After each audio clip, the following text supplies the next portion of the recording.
ایک چیز یہاں پہ میں شیئر کرتا چلوں. جی جی فرمائیں. بچپن سے ادبیات سے جو مجھے شغف ہوئی نا، میں ایک چیز یہاں شیئر کرتا چلوں. جی جی سب سے زیادہ ادبیات سے جو شغف ہوئی، مجھے دلچسپی رہی ہے، اس میں بنیادی کردار یہاں ذکر کرنا میں مناسب سمجھ رہا ہوں. جی وہ پروفیسر مرحوم حشمت کمال الہامی ہے. ان کی شخصیت کے ساتھ، ان کی ذات کے ساتھ میری اٹیچمنٹ بہت زیادہ تھی، کیونکہ وہ ایک بہت بڑی ادبی شخصیت تھی، اور ان کے دسترخوان علم و ادب پر ہم نے بہت سارے رزق اٹھائے ہیں، کھائے ہیں، لیے ہیں. اور ایک بات آپ کو عرض کرتا چلوں کہ پہلی دفعہ میں نے ان کے حضور میں نے کہا سر میں نے کوئی کلام لکھا ہے، اس کی تصحیح چاہتا ہوں. تو ایک جملہ انہوں نے کہا تھا، البتہ اس کے بعد میں نے شاعری نہیں کی ہے، یعنی شاعر نہیں ہوں، لیکن کوشش کی تھی. ایک بلتین نظیم ترجمہ کیا تھا اسی کلام کا، اور ایک کوشش کی. میں شاعر نہیں سمجھتا ہوں خود کو، نہیں میں شاعری کروں گا، کیونکہ میرے سامنے جو شعراء ہے نا، بڑے بڑے شعراء، میرے حصے لطیف کی تسکین کے لیے ان کے کلام کافی ہے، جن میں غالب ہے، میر ہے، اقبال ہے، خواجہ حیدر علی آتش ہے. جی سر میں کنٹینیو کر سکتا ہوں اپنی بات کو؟ جی فرمائیں. تو ان کے کلام کافی ہیں، ان کے اشعار کافی ہیں میرے ذوق کی تسکین کے لیے. تو میں شاعر نہیں ہوں، یعنی میں واضح کر دوں. البتہ شعر و شاعری سے بہت زیادہ شغف ہے، اور عہد حاضر کے محسن ہو گئے، فراز ہو گئے، فیض ہو گئے، یعنی یہ کمال کی شعراء تھے، اقبال ہو گئے. آپ نے ابھی فرمایا کہ آپ نے حشمت کمال کے سامنے پیش کیے تھے، تو ایک دو بند آپ جو آپ کی اپنی شاعری ہے وہ جی میں نے اس شاعری سے زیادہ جو کمنٹس اور ریمارکس میرے استاد محترم کا تھا، وہ میرے لیے زیادہ اعزاز کا حامل تھا. وہ بھی میں بتاؤں گا کہ انہوں نے کیا ریمارکس دی تھی. ایک اردو میں نے لکھنے کی کوشش کی تھی کہ منافقت کے جہاں میں رہ کر محبتوں کا میں خواب دیکھوں. یہ غالباً 2007 کی شاعری ہے. منافقت کے جہاں میں رہ کر محبتوں کا میں خواب دیکھوں، یہ کیسے ممکن ہے بیج صحرا میں ایک کھلتا گلاب دیکھوں. ہو نام و شہرت وقار و عزت انہیں مبارک، ہو نام و شہرت وقار و عزت انہیں مبارک. میں اپنی دشت انا و من میں صدا برستے عذاب دیکھوں. میں اپنی دشت انا و من میں صدا برستے عذاب دیکھوں. اس کے بعد عرض کیا ہے کہ میں اپنی دشت انا و من میں صدا برستے عذاب دیکھوں. نظر اٹھائیں تو لرزیں دنیا، قدم اٹھائیں جہاں ہو جامد. نظر اٹھائیں تو لرز دنیا، قدم اٹھائیں تو جہاں ہو جامد. یہی ہے خواہش، یہی تمنا، میں اپنا ایسا شباب دیکھوں. ہو مکتبیں سب جہاں میں نابود، کتابیں ساری اجل کا لقمہ. ہو مکتبیں سب جہاں میں نابود، کتابیں ساری اجل کا لقمہ. ہو عشق و مہر و وفا کی سطریں، میں اب کے ایسا نصاب دیکھوں. یہ استاد محترم کے سامنے کلام پیش کیا تو انہوں نے ایک جملہ کہا تھا کہ آپ کے کلام اصلاح کے محتاج نہیں ہے.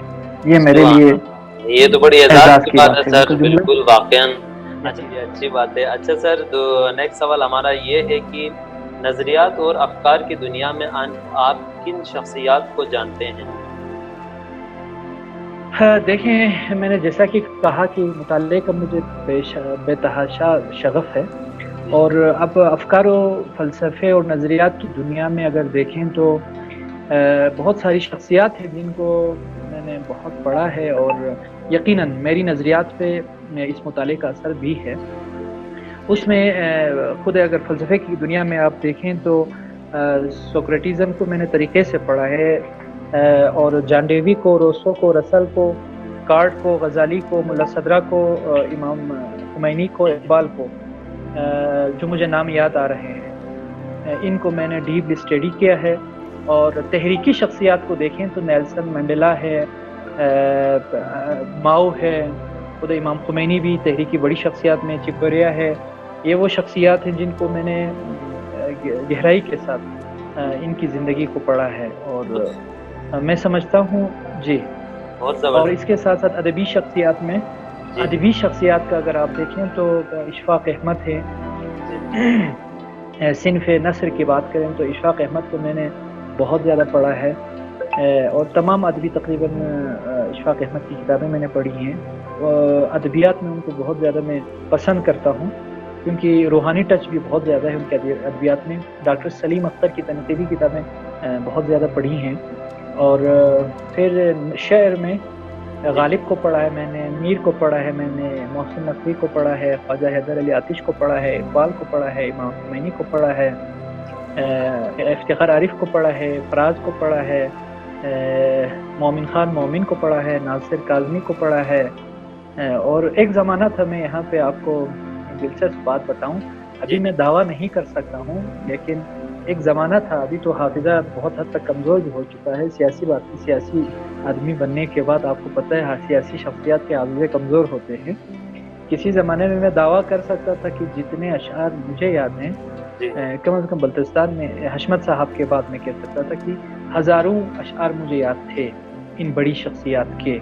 ابھی بھی الحمدللہ ہزاروں میں ہیں ادبی شخصیات کی اگر اور شاعروں کی بات کریں. اور اس کے علاوہ جو مذہبی موضوعات ہیں ان میں نے الحمدللہ امام خمینی کے موضوعات پہ جتنی کتابیں ہیں تقریباً جو اردو میں ٹرانسلیٹڈ کتابیں ساری وہ پڑھی ہیں. مرتضیٰ مطہری کی تمام آثار جو اردو میں ہیں الحمدللہ سارے آثار کا دورہ مکمل کر لیا تھا آج سے 3-4 سال پہلے. اور باقر الصدر کو میں فلسفے کی دنیا میں بہت زیادہ ان کو پسند کرتا ہوں. اقتصاد اور فلسفے کی دنیا میں خاص کر اقتصادنا اس کو کئی مرتبہ میں نے پڑھا ہے. تو باقر الصدر کو، امام خمینی کو اور ڈاکٹر علی شریعتی کو بھی میں نے پڑھا ہے اور اقبال کو بھی پڑھا ہے، آیت اللہ مظاہری کو بھی پڑھا ہے. تو یہ وہ شخصیات ہیں جن کو میں نے گہرائی کے ساتھ مطالعہ کیا ہے، ان کے آثار کا مطالعہ کیا ہے، ان کی زندگی کا مطالعہ کیا ہے. اور اس وقت امام خمینی کے بعد روح اللہ خمینی کے بعد آیت اللہ خامنائی کی جو کتابیں جو آئی ہیں آ رہی ہیں مزید، وہ بھی پڑھنے لائق ہے. خاص کر اگر آپ مجھ سے پوچھتے ہیں کہ اس وقت جو سب سے زیادہ مجھے کم از کم یا سیاسی شخصیات کو کس کتاب کا مطالعہ کرنا چاہیے تو میں سجیسٹ کروں گا کہ 250 سالہ انسان 250 سالہ انسان ضرور اسٹڈی کرے.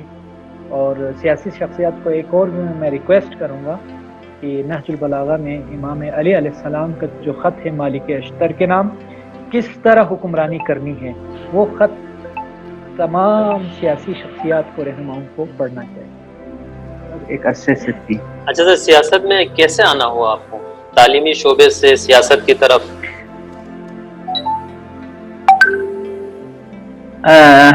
میں جیسا کہ میں نے عرض کیا تھا کہ میری پوری زندگی اگر آپ اٹھا کے دیکھیں تو قومیات میں ہی صرف ہو رہی ہے. پہلی دفعہ جب میں نے یہاں پہ ISO شگر خورد یونٹ میں مسئولیت سنبھالی تو اسی دن سے میں قومیات میں ان ہو گیا. اس کے بعد ISO بلتستان ڈویژن کے صدارت کی الحمدللہ مجھے ذمہ داری ملی جس کو نبھانے کے آسان طریقے سے کوشش کی. جب ایجوکیشن کے لیے میں نیچے شہر میں چلا گیا تو وہاں پر بھی ISO پاکستان کے سیکٹری اطلاعات کی ذمہ داری تھی. پلٹ کے واپس آ گئے تو مجلس وحدت مسلمین جو کہ ایک سیاسی مذہبی جماعت ہے تو اس جماعت کے ساتھ مربوط ہوا، بلکہ ہم بنیاد گزاروں میں سے بنیاد رکھی اور ایکٹیویٹیز شروع کی. عملی سیاست میں ابھی آیا ہوں لیکن سیاسی میدان میں سیاست میں قومیات میں بچپن سے ہوں. یعنی آپ بچپن سے کافی عرصے سے سیاسی اور سماجی میدان میں مصروف ہیں. اچھا سر، آپ کو سیاسی میدان میں کس سیاسی شخصیت سے آپ متاثر ہیں؟ میں اپنے سربراہ مجلس وحدت مسلمین کے علامہ راجہ ناصر عباس جعفری سے میں بہت زیادہ متاثر ہوں، اور میں اپنے مخالفین کو بھی، اور جو ان کو مثلا نہیں پسند کرتے ان افراد کو بھی میں ایک دفعہ ریکویسٹ کرتا ہوں کہ میری قیادت کے پاس آ کے ایک دفعہ بیٹھیے، ان کے نظریات سنیے، ان سے ملیے. آپ کو معلوم ہوگا کہ پاکستان میں سیاسی مذہبی جماعتوں میں یا سیاسی جماعتوں میں ان سے زیادہ ویژنری، کمیٹڈ، قربانی دینے والی اور عوام کی خدمت کرنے والی، شجاع